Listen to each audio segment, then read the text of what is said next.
ഓം ശാന്തി. 23/2/26 പ്രഭാതമുരളി ബാബ്ദാദ മധുബൻ. ബാബു പറയുന്നു, മധുരമായ കുട്ടികളെ, ഈ സംഗമയുഗം കയറുന്ന കലയുടെ യുഗമാണ്. ഇതിൽ എല്ലാവരുടെയും നന്മയുണ്ടാകുന്നു. അതിനാൽ പറയുന്നു, കയറുന്ന കലയും നിന്റെ കൃപയിലൂടെയും സർവരുടെയും നന്മ എന്ന്. ചോദ്യം: ബാബ എല്ലാ ബ്രാഹ്മണരായ കുട്ടികൾക്കും വളരെയധികം ആശംസകൾ നൽകുന്നു. എന്തുകൊണ്ട്? ഉത്തരം: കാരണം ബാബ പറയുന്നു, എൻ്റെ കുട്ടികളായ നിങ്ങൾ മനുഷ്യനിൽ നിന്നും ദേവതയാകുന്നു. നിങ്ങൾ ഇപ്പോൾ രാവണൻ്റെ ചങ്ങലയിൽ നിന്നും മോചിതമാകുന്നു. നിങ്ങളാണ് സ്വർഗത്തിൻ്റെ രാജപദം നേടുന്നത്, പാസ് വിത്ത് ഓണറാകുന്നത്, ഞാനല്ല. അതിനാൽ ബാബ നിങ്ങൾക്ക് വളരെയധികം ആശംസകൾ നൽകുന്നു. ആത്മാക്കളായ നിങ്ങൾ പട്ടങ്ങളാണ്. നിങ്ങളുടെ ചരട് എൻ്റെ കയ്യിലാണ്. ഞാൻ നിങ്ങളെ സ്വർഗത്തിൻ്റെ അധികാരിയാക്കുന്നു. ഗീതം. ഒടുവിൽ ആ ദിവസം ഇന്ന് വന്നു ചേർന്നു. ഓം ശാന്തി. ഈ അമരകഥ ആരാണ് കേൾപ്പിച്ചുകൊണ്ടിരിക്കുന്നത്? അമരകഥ എന്ന് പറയാം, സത്യനാരായണൻ്റെ കഥ എന്ന് പറയാം, അഥവാ മൂന്നാമത്തെ നേത്രത്തിൻ്റെ കഥ എന്ന് പറയാം. മൂന്നും മുഖ്യമാണ്. ഇപ്പോൾ നിങ്ങൾ ആരുടെ മുന്നിൽ ഇരിക്കുകയാണ്? ആരാണ് നിങ്ങളെ കേൾപ്പിച്ചുകൊണ്ടിരിക്കുന്നത്? ഇദ്ദേഹവും, അതായത് ഈ ബ്രഹ്മാവും സത്സംഗം ധാരാളം ചെയ്തിട്ടുണ്ട്. അവിടെ എല്ലാ മനുഷ്യരും കാണുവാനായി വരുന്നു. പറയും, ഇന്ന സന്യാസി കഥ കേൾപ്പിക്കുന്നു, ശിവാനന്ദൻ കേൾപ്പിക്കുന്നു എന്ന്. ഭാരതത്തിൽ അനേകം സത്സംഗങ്ങളുണ്ട്. ഇടവഴികൾ തോറും സത്സംഗങ്ങളുണ്ട്. മാതാക്കളും പുസ്തകമെടുത്തിരുന്ന് സത്സംഗം നടത്തുന്നു. അവിടെ മനുഷ്യരെ നോക്കേണ്ടി വരുന്നു. എന്നാൽ ഇവിടെ വണ്ടർഫുൾ കാര്യമാണ്. നിങ്ങളുടെ ബുദ്ധിയിൽ ആരാണ്? പരമാത്മാവ്. നിങ്ങൾ പറയുന്നു, ഇപ്പോൾ ബാബ മുന്നിൽ വന്നിരിക്കുകയാണ്. നിരാകാരനായ ബാബ നമ്മെ പഠിപ്പിക്കുകയാണ്. മനുഷ്യർ പറയും, ആ ഈശ്വരൻ നാമരൂപത്തിൽ നിന്നും വേറിട്ടതാണ്. ബാബ മനസ്സിലാക്കിച്ചു തരുന്നു, നാമരൂപത്തിൽ നിന്നും വേറിട്ട ഒരു വസ്തുവുമില്ല. കുട്ടികളായ നിങ്ങൾക്കറിയാം, ഇവിടെ ഒരു സാകാര മനുഷ്യനും പഠിപ്പിക്കുന്നില്ല. മറ്റെവിടെ പോയാലും മുഴുവൻ വേൾഡിലും സാകാരം തന്നെയാണ് പഠിപ്പിക്കുന്നത്. ഇവിടെയാണെങ്കിൽ സുപ്രീം ബാബയാണ്. ആ ഒന്നിനെ നിരാകാരൻ, ഗോഡ് ഫാദർ എന്ന് പറയുന്നു. ആ നിരാകാരൻ സാകാരത്തിലിരുന്ന് പഠിപ്പിക്കുന്നു. ഇത് തികച്ചും പുതിയ കാര്യമായി. ജന്മങ്ങൾ തോറും നിങ്ങൾ കേട്ടുവന്നു, ഇന്ന ആൾ പണ്ഡിതനാണ്, ഗുരുവാണ്, അനേകം നാമങ്ങളുണ്ട്. ഭാരതമാണെങ്കിൽ വളരെ വലുതാണ്. ആരെല്ലാം എന്തെല്ലാം പഠിപ്പിക്കുന്നുവോ, മനസ്സിലാക്കിക്കുന്നുവോ, അത് മനുഷ്യൻ തന്നെയാണ്. മനുഷ്യൻ തന്നെയാണ് ശിഷ്യനും ആയിരിക്കുന്നത്. അനേകം പ്രകാരത്തിലുള്ള മനുഷ്യരുണ്ട്. ഇന്ന ആൾ കേൾപ്പിക്കുന്നു.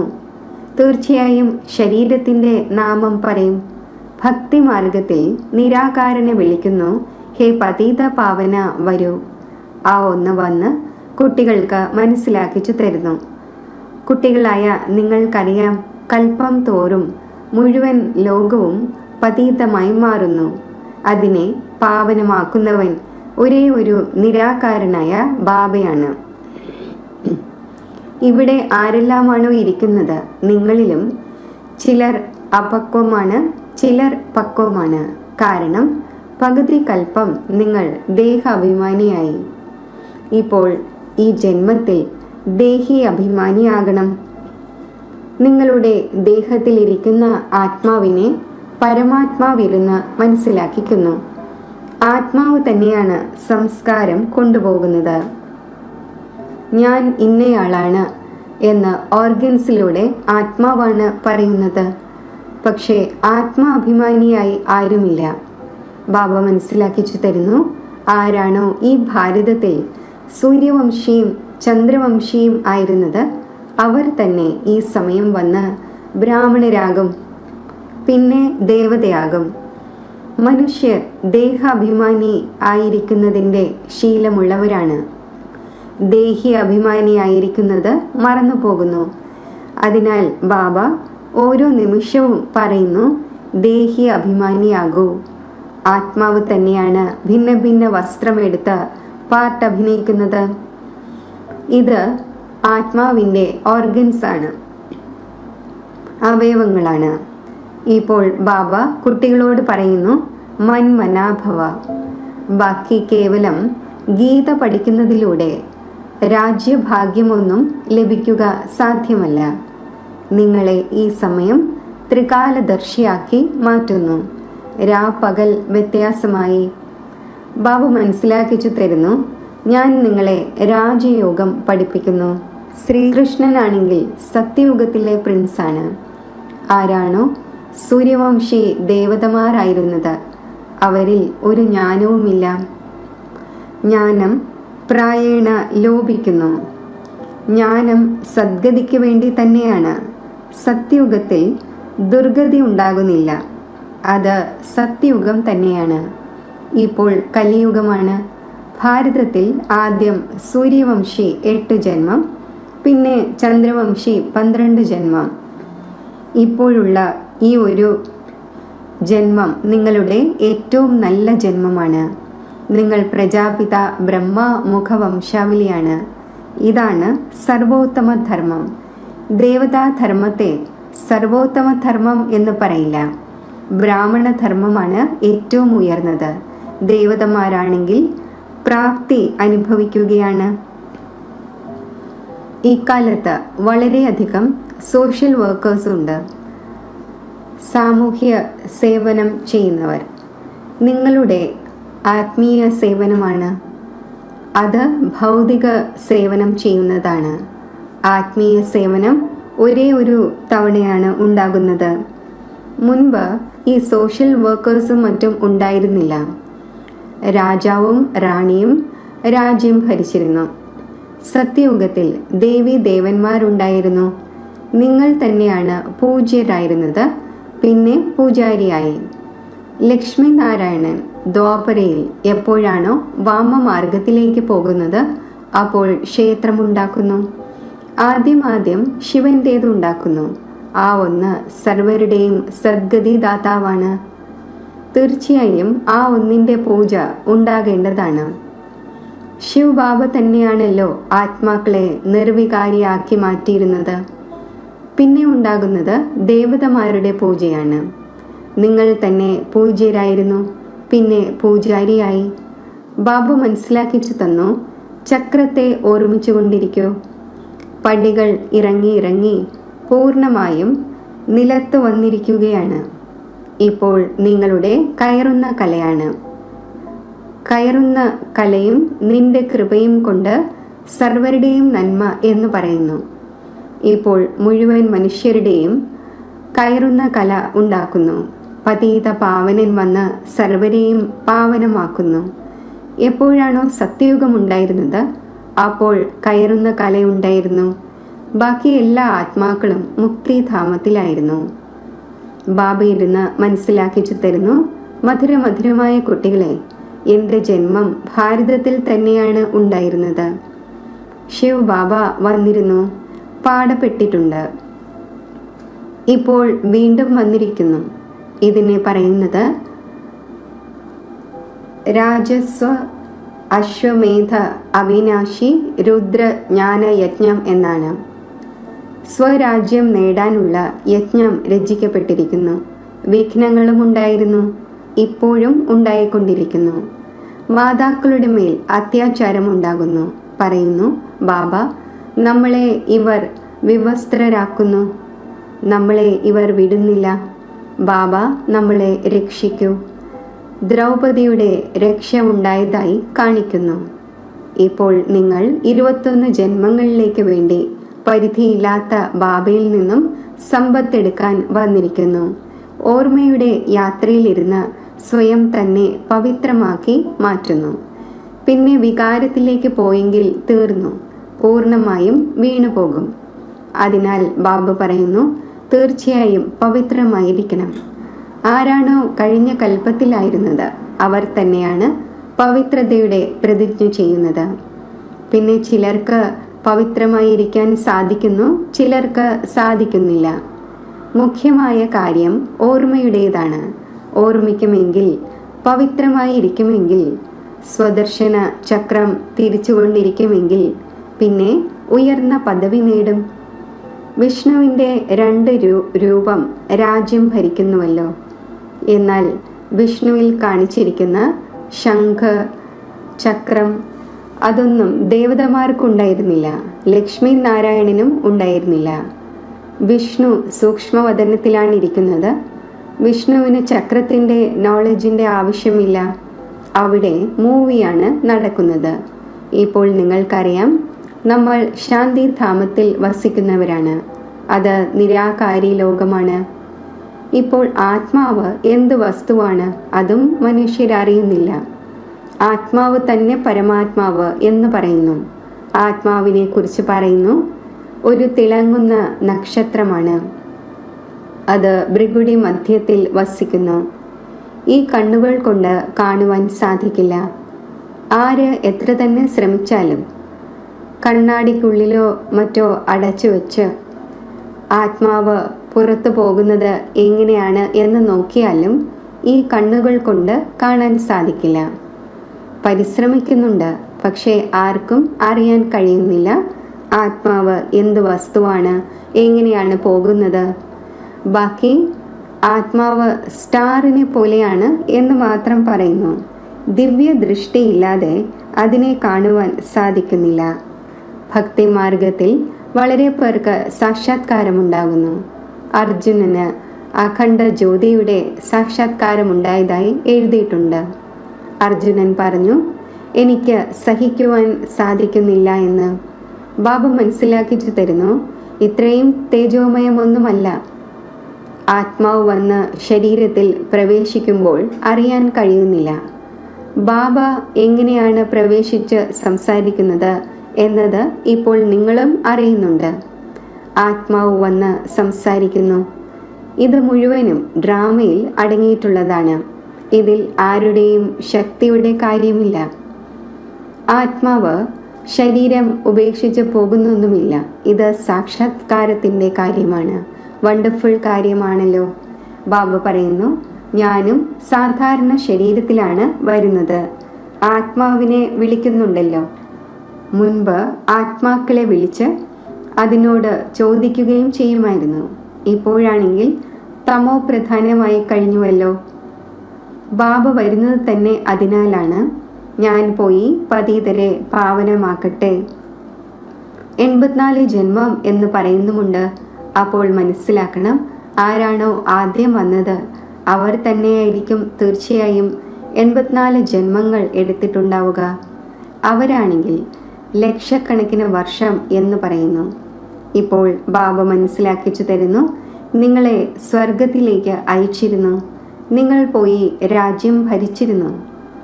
ഭാരതവാസികളായ നിങ്ങളെ സ്വർഗത്തിലേക്ക് അയച്ചിരുന്നു. സംഗമത്തിൽ രാജയോഗം പഠിപ്പിച്ചിരുന്നു. ബാബ പറയുന്നു, ഞാൻ കൽപ്പത്തിൻ്റെ സംഗമയുഗത്തിൽ വരുന്നു. ഗീതയിൽ പിന്നെ യുഗേ യുഗേ, അതായത് യുഗങ്ങൾ തോറും എന്ന വാക്ക് എഴുതിയിരിക്കുന്നു. നമ്മൾ പടികൾ എങ്ങനെയാണ് ഇറങ്ങുന്നത് പിന്നെ കയറുന്നത് എന്നത് ഇപ്പോൾ നിങ്ങൾ അറിയുന്നു. കയറുന്ന കല, പിന്നെ ഇറങ്ങുന്ന കല. ഇപ്പോൾ ഇത് സംഗമയുഗമാണ്. സർവരുടെയും കയറുന്ന കലയുടെ യുഗമാണ്. എല്ലാവരും കയറിപ്പോകുന്നു. എല്ലാവരും മുകളിലേക്ക് പോകും. പിന്നെ നിങ്ങൾ സ്വർഗത്തിൽ പാർട്ട് അഭിനയിക്കുവാൻ വരും. സത്യയുഗത്തിൽ രണ്ടാമതൊരു ധർമ്മം ഉണ്ടായിരുന്നില്ല. അതിനെ വൈസ്ലെസ് വേൾഡ് എന്നാണ് പറയുന്നത്. പിന്നെ ദേവീ ദേവന്മാർ വാമമാർഗത്തിലേക്ക് പോയി. എല്ലാം വിനാശമാകാൻ തുടങ്ങുന്നു. യഥാ രാജാ റാണി തഥാ പ്രജ.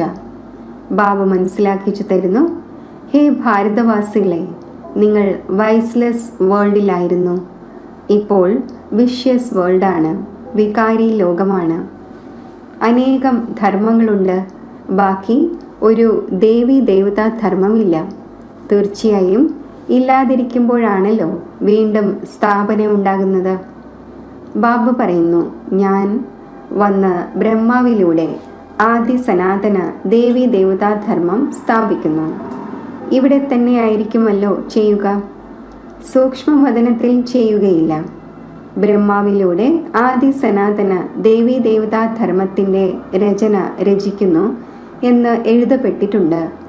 നിങ്ങളെ ഈ സമയം പാവനം എന്ന് പറയില്ല, പാവനമായിക്കൊണ്ടിരിക്കുന്നു. ടൈം എടുക്കുന്നുവല്ലോ. പതീതത്തിൽ നിന്നും എങ്ങനെ പാവനമാകും? ഇത് ഒരു ശാസ്ത്രങ്ങളിലുമില്ല. വാസ്തവത്തിൽ മഹിമ ഒരു ബാബയുടേതാണ്. ആ ബാബയെ മറക്കുന്നത് കാരണം തന്നെയാണ് ഓർഫൻ, അതായത് അനാഥരായിരിക്കുന്നത്. അടികൂടിക്കൊണ്ടിരിക്കുന്നു. പിന്നെ പറയുന്നു എല്ലാവരും ഒത്തുചേർന്ന് എങ്ങനെ ഒന്നാകും എന്ന്. ഭായി ഭായി ആണല്ലോ, പരസ്പരം സഹോദരങ്ങളാണല്ലോ. ബാബ അനുഭവിയാണ്. ഭക്തിയും ഇദ്ദേഹം പൂർത്തിയാക്കി. ഏറ്റവും അധികം ഗുരുക്കന്മാരെ സ്വീകരിച്ചിട്ടുണ്ടായിരുന്നു. ഇപ്പോൾ ബാബ പറയുന്നു, ഇതെല്ലാം ഉപേക്ഷിക്കൂ. ഇപ്പോൾ എന്നെ നിങ്ങൾക്ക് ലഭിച്ചു കഴിഞ്ഞു. സർവരുടെയും സദ്ഗതി ദാതാവ് ഒരു സത് ശ്രീ അകാൽ ആണ് എന്ന് പറയുന്നുവല്ലോ. അർത്ഥം മനസ്സിലാക്കുന്നില്ല. വളരെയധികം പഠിച്ചുകൊണ്ടിരിക്കുന്നു. ബാബ മനസ്സിലാക്കിച്ചു തരുന്നു, ഇപ്പോൾ എല്ലാവരും പതീതമാണ്. വീണ്ടും പാവന ലോകമുണ്ടാകും. ഭാരതം തന്നെയാണ് അവിനാശി. ഇത് ആർക്കും അറിയില്ല. ഭാരതത്തിൻ്റെ വിനാശം ഒരിക്കലും ഉണ്ടാകുന്നില്ല. ഒരിക്കലും പ്രളയവും ഉണ്ടാകുന്നില്ല. സാഗരത്തിൽ ആലിലയിൽ ശ്രീകൃഷ്ണൻ വന്നു എന്ന് കാണിക്കുന്നു. ആലിലയിൽ ശിശുവിന് വരാൻ സാധിക്കില്ല. ബാബ മനസ്സിലാക്കിച്ചു തരുന്നു, നിങ്ങൾ ഗർഭത്തിലൂടെ ജനിക്കും, വളരെ സുഖമായി. അവിടെ ഗർഭമഹൽ എന്ന് പറയുന്നു. ഇതാണ് ഗർഭജയിൽ. ഇവിടെയാണ് ഗർഭജയിൽ. സത്യയുഗത്തിൽ ഗർഭമഹലാണ്. ആത്മാവിന് മുൻകൂട്ടി തന്നെ സാക്ഷാത്കാരമുണ്ടാകുന്നു. ഈ ശരീരം ഉപേക്ഷിച്ച് രണ്ടാമതൊന്ന് എടുക്കണം. അവിടെ ആത്മാഭിമാനിയായി ഇരിക്കുന്നു. മനുഷ്യനാണെങ്കിൽ രചയിതാവിനെയോ രചനയുടെ ആദിമധ്യ അന്ത്യത്തെയോ അറിയുന്നില്ല. ഇപ്പോൾ നിങ്ങൾക്കറിയാം, ബാബ ജ്ഞാനത്തിൻ്റെ സാഗരമാണ്. നിങ്ങൾ മാസ്റ്റർ സാഗരമാണ്. നിങ്ങൾ മാതാക്കൾ നദികളാണ്. ഗോപന്മാർ ജ്ഞാന മാനസരോവരമാണ്. ഇത് ജ്ഞാന നദികളാണ്. നിങ്ങൾ സരോവരമാണ്. പ്രവൃത്തി മാർഗം വേണമല്ലോ. നിങ്ങളുടേത് പവിത്ര ഗൃഹസ്ഥാശ്രമമായിരുന്നു. ഇപ്പോൾ പതീതമാണ്. ബാബ പറയുന്നു, ഇത് സദാ ഓർമ്മിക്കൂ. ഞാൻ ആത്മാവാണ്. ഒരു ബാബയെ ഓർമ്മിക്കണം. ബാബ ആജ്ഞ നൽകിയിട്ടുണ്ട്, ഒരു ദേഹധാരിയെയും ഓർമ്മിക്കാതിരിക്കൂ. ഈ കണ്ണുകളിലൂടെ എന്തെല്ലാം കാണുന്നുവോ അവയെല്ലാം ഇല്ലാതാകേണ്ടതുണ്ട്. അതിനാൽ ബാബ പറയുന്നു, മന്മനാഭവ മധ്യാജീഭവ. ഈ ശ്മശാനത്തെ മറക്കൂ. മായയുടെ കൊടുങ്കാറ്റ് വളരെയധികം വരും. ഇതിനെ ഭയപ്പെടരുത്. വളരെയധികം കൊടുങ്കാറ്റ് വരും. എന്നാൽ കർമ്മേന്ദ്രിയങ്ങളിലൂടെ കർമ്മം ചെയ്യരുത്. കൊടുങ്കാറ്റ് വരുന്നത് നിങ്ങൾ ബാബയെ മറന്നു പോകുമ്പോഴാണ്. ഈ ഓർമ്മയുടെ യാത്ര ഒരു തവണയാണ് ഉണ്ടാകുന്നത്. അതാകട്ടെ മൃത്യുലോകത്തിലെ യാത്രകളാണ്. അമരലോകത്തിലേക്കുള്ള യാത്ര ഇതാണ്. ഇപ്പോൾ ബാബ പറയുന്നു, ഒരു ദേഹധാരിയെയും ഓർമ്മിക്കരുത്. കുട്ടികൾ ശിവജയന്തിയുടെ എത്ര ടെലഗ്രാം അയക്കുന്നു? ബാബ പറയുന്നു, തത്വം. കുട്ടികളായ നിങ്ങൾക്കും ബാബ ആശംസകൾ നൽകുന്നു. വാസ്തവത്തിൽ നിങ്ങൾക്കാണ് ആശംസകൾ. കാരണം മനുഷ്യനിൽ നിന്നും ദേവത നിങ്ങളാണ് ആകുന്നത്. പിന്നെ ആര് പാസ് വിത്ത് ഓണർ ആകുമോ അവർക്ക് കൂടുതൽ മാർക്കും നല്ല നമ്പറും ലഭിക്കും. ബാബ നിങ്ങൾക്ക് ആശംസകൾ നൽകുന്നു. ഇപ്പോൾ നിങ്ങൾ രാവണന്റെ ചങ്ങലയിൽ നിന്നും മോചിതരാകുന്നു. എല്ലാ ആത്മാക്കളും പട്ടങ്ങളാണ്. എല്ലാവരുടെയും ചരട് ബാബയുടെ കയ്യിലാണ്. ആ ഒന്ന് സർവരെയും കൊണ്ടുപോകും. സർവരുടെയും സദ്ഗതിദാതാവാണ്. എന്നാൽ നിങ്ങൾ സ്വർഗത്തിൻ്റെ രാജപദം നേടുന്നതിനായി പുരുഷാർത്ഥം ചെയ്തുകൊണ്ടിരിക്കുന്നു. ശരി, മധുരമായ വളരെ കാലം വേർപിരിഞ്ഞ ശേഷം തിരിച്ചു കിട്ടിയ കുട്ടികൾക്ക് മാതാവും പിതാവുമായ ബാബ് ദാദയുടെ സ്നേഹസ്മരണകൾ. Good morning. ആത്മീയ അച്ഛൻ്റെ ആത്മീയ കുട്ടികൾക്ക് നമസ്തേ. ധാരണയ്ക്കുള്ള മുഖ്യസാരം: പാസ് വിത്ത് ഓണർ ആകുന്നതിനായി ഒരു ബാബയെ ഓർമ്മിക്കണം, ഏതെങ്കിലും ദേഹധാരിയെ അല്ല. ഈ കണ്ണുകളിലൂടെ എന്ത് കാണപ്പെടുന്നുവോ അതിനെ കണ്ടും കാണാതിരിക്കണം. നമ്മൾ അമരലോകത്തിലേക്കുള്ള യാത്രയിൽ പോയിക്കൊണ്ടിരിക്കുകയാണ്. അതിനാൽ മൃത്യുലോകത്തിലെ ഒന്നും ഓർമ്മയുണ്ടായിരിക്കരുത്. ഈ കർമ്മേന്ദ്രിയങ്ങളിലൂടെ ഒരു വികർമ്മവും ഉണ്ടാകരുത്. ഈ ശ്രദ്ധ വയ്ക്കണം. വരദാനം: തൻ്റെ ശിക്ഷണ സ്വരൂപത്തിലൂടെ ശിക്ഷണം നൽകുന്ന, ശിക്ഷണത്താൽ സമ്പന്നമായ യോഗ്യ ശിക്ഷകനായി ഭവിക്കട്ടെ. തൻ്റെ ശിക്ഷണ സ്വരൂപത്തിലൂടെ ശിക്ഷണം നൽകുന്നവരെയാണ് യോഗ്യ ശിക്ഷകൻ എന്ന് പറയുന്നത്. അവരുടെ സ്വരൂപം തന്നെ ശിക്ഷണത്താൽ സമ്പന്നമായിരിക്കും. അവരുടെ നോട്ടവും നടത്തവും പോലും ആർക്കെങ്കിലും ശിക്ഷണം നൽകും. ഇതുപോലെ സാകാര രൂപത്തിൽ ഓരോ ചുവടിലും ഓരോ കർമ്മവും ശിക്ഷകന്റെ രൂപത്തിൽ പ്രാക്ടിക്കലിൽ കണ്ടു. അതിനെ മറ്റു വാക്കുകളിൽ ചരിത്രം എന്ന് പറയുന്നു.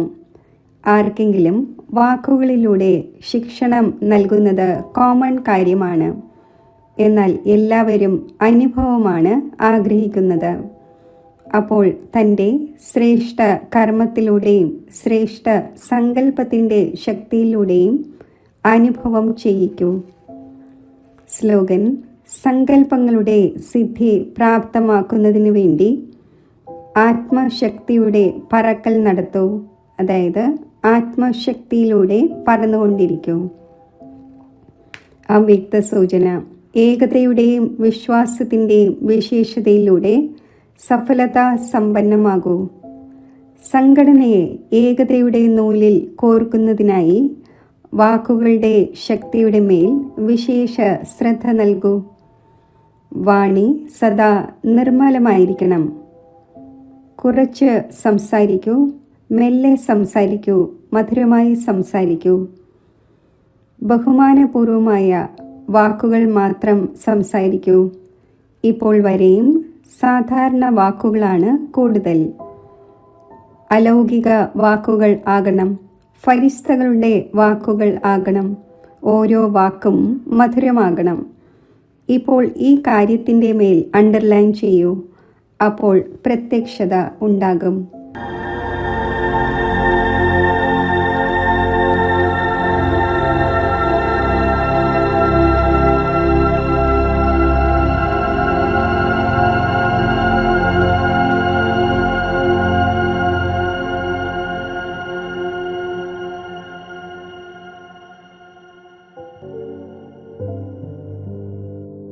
ഓം ശാന്തി എന്ന ശാന്തി മന്ത്രത്തിൻ്റെ അർത്ഥസ്വരൂപമായി ഞാൻ മാറുന്നു. നക്ഷത്രം പോലെ തിളങ്ങുന്ന ആത്മജ്യോതിയായ എൻ്റെ നൈസർഗികമായ ഗുണം ശാന്തിയാണ്. ഞാൻ ശാന്തസ്വരൂപ ആത്മാവായി ആ അനുഭവത്തിലേക്ക് എത്തിച്ചേരുന്നു. ഈ ശാന്തസ്വരൂപ അവസ്ഥയിൽ സ്വാഭാവികമായി എൻ്റെ മനസ്സ് ശാന്തി സാഗരമായ ശിവപരമാത്മാവിലേക്ക് ആകർഷിതമാകുന്നു. സൂര്യ, ചന്ദ്ര, നക്ഷത്രങ്ങളുടെ ഈ ദൃശ്യ പ്രപഞ്ചത്തിനും ഉപരിയായി ഞാൻ എൻ്റെ സ്വഗ്രഹമായ ശാന്തിധാമത്തിൽ എത്തിച്ചേരുന്നു.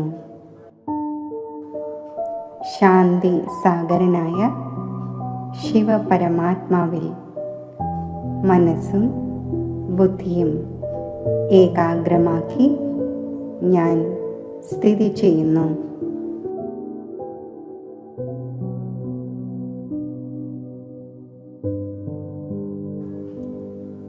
ശാന്തി സാഗരനായ ബാബയുമായി മനസ്സുകൊണ്ട് ഏകീഭവിക്കുമ്പോൾ ഒന്നിൻ്റെ സ്മൃതിയിൽ ലയിച്ച് ചേരുമ്പോൾ അനുപമമായ പരമാത്മാ ശാന്തിയുടെ ഗഹനതയിൽ സ്ഥിതി ചെയ്യുന്നു.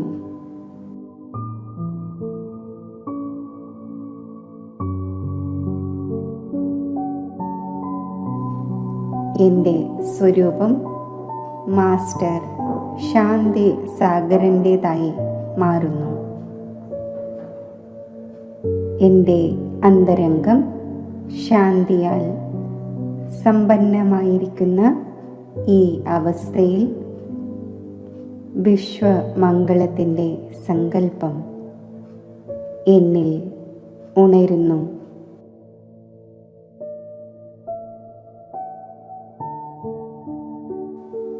ശാന്തിക്ക് വേണ്ടി ദാഹിക്കുന്ന എൻ്റെ സഹോദര ആത്മാക്കൾക്ക് ബാബയിൽ നിന്നും ലഭിച്ച ശാന്തിയുടെ പ്രകാശധാര, ശാന്തിയുടെ അമൂല്യ ഖജനാവ് ഞാൻ ദാനം ചെയ്യുന്നു.